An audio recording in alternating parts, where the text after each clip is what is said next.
I'm a failure. I'm a nobody. I'm a loser. My life is useless. Today, I'm sharing 5 anchors you can build an identity on. An identity that stays steady even when life changes your labels. You see, those statements, they were real answers from bright, capable high school seniors when I asked them this one question.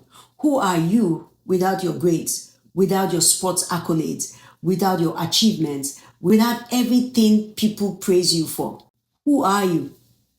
You see, once those labels were removed, the vast majority of the students struggled to say who they were. This is not just a high school problem. It may be affecting you too. Because here's the truth. If you don't know who you are without the labels, you will crumble when life removes them. But when you do know, nothing can shake you. Hello, I'm Dr. Ramat, and this is Thrive Daily. This is a space where we build the resilience to stay steady through life's many seasons and challenges. Now, let me take you into that room with the students. During one of my workshops with the high school student, it's called Break the Box. It's a mindset and identity workshop. I asked the students, who are you? Then I made it harder. Don't tell me your grades. Don't tell me your achievements. Don't tell me the praises and accolades you get from your parents. Without all of those, who are you? Then here comes the silence. Then an avalanche of response. And it went like, I'm a nobody. I'm a failure. I'm shameful. My life is useless. And one student said, I don't know. These were intelligent, creative young people.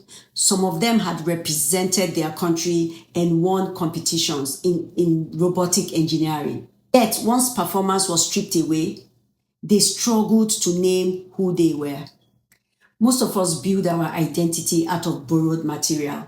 And by borrowed material, I mean like the grades, the title, the job, the applause, the degrees, the social media validation. You see, all of those work until life shifts, until the job ends, until the applause fades, until the season changes. We cannot stay steady standing on things that move. So instead of building our identity on what can change, let's uncover what runs deeper. Identity is not something we invent, it's something we uncover. So here are 5 anchors to help us do that. Anchor number 1, know whose you are. Before you had a title, a role, or an achievement, you already belonged. If faith is part of your life, your identity begins with the truth that you are a child of God. That belonging is not something you earn through success, usefulness, or the approval of others. It is your starting place. Roles may change, relationships may end, people may misunderstand or reject you, but those things do not have the power to decide whether you belong. So, anchor your identity in your belonging, in whose you are before what you do. Anchor number 2, you are worthy before you achieve.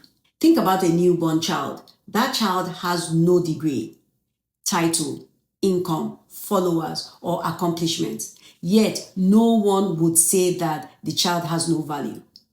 What is not something we acquire after we have proven ourselves? We arrive with it. So your achievements may reflect your gifts, your discipline, and effort, but they do not create your value. And when you fail or fall short, your worth does not disappear. You can still grow, improve, and pursue meaningful goals, but you do so from a place of worth, not in an attempt to earn it. So anchor your identity in your inherent worth, not in what you accomplish, earn, or prove. Anchor number 3, know your values.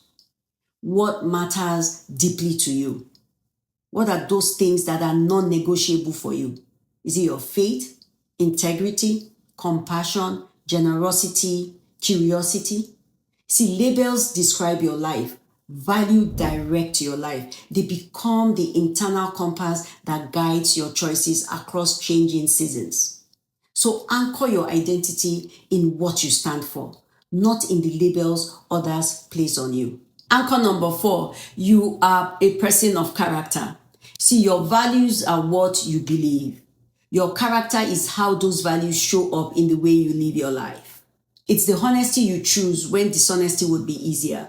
It's the kindness you extend when no one is applauding you. It's the courage to do what is right. The empathy to consider another person. It is the resilience to keep going when life becomes difficult. Titles tell people what position you hold, but your character tells them who they are dealing with. Unlike a role or an achievement, character can travel with you into every season of your life. So anchor your identity in the character you are committed to living out, not in the image you are trying to maintain. Anchor number 5, you are called to a purpose greater than your roles. Your roles matter, but they are not the whole of who you are. You may be a parent, a professional, a leader, a spouse, a caregiver, or a student.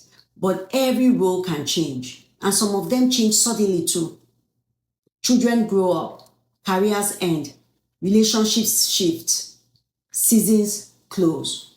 But your purpose is the deeper thread that can continue through all those changes. For example, your purpose may be to teach, to encourage, to create, to heal, to serve, to lead, or help others grow. That purpose may be expressed through different roles at different times of your life, but it is never limited to one title.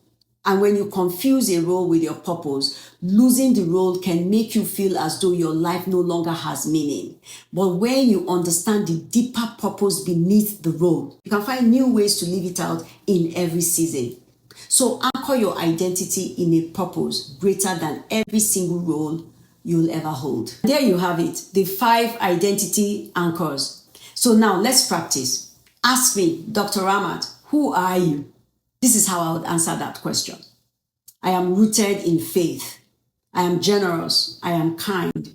I am empathetic and resourceful. I value excellence. I have a stickler for mediocrity. I keep my word. I care deeply about people and young people especially. I love learning and sharing what I learn. It makes me come alive, which is why I'm on YouTube. I rely on structure when things feel unclear. Then now you can add the labels. I'm a veterinarian by training, and also I have a training in public health. I'm a mother of 3. I am Dr. Ramat. You see, these labels matter, but they do not lead the answer. Your identity should lead. Understanding your identity and knowing yourself has practical benefits, such as strengthening your relationship. It steadies you during challenges. It gives clarity and direction when life feels uncertain. Before we wrap up, here is something to steady yourself on. Let your labels describe your life, but never define who you are. When your identity is rooted more deeply, you can lose a role without losing yourself. And that is real resilience. Which anchor are you leaning towards right now? Tell me in the comments. You see, your words means a lot to me. It is how we shape the conversation that we'll have here. If you know someone who needs this, send it their way, especially if you have young people amongst you. We don't keep secrets here, so please feel free to share. If you haven't yet subscribed, I'd love for you to join my steady community. I'm here every Wednesdays and Fridays with new videos to help you build resilience from the inside out. So please hit the subscribe button on your way out. Give this video a thumbs up if it has landed for you, and explore our playlists. They're packed with tools to help you thrive. All right, until next time, stay steady.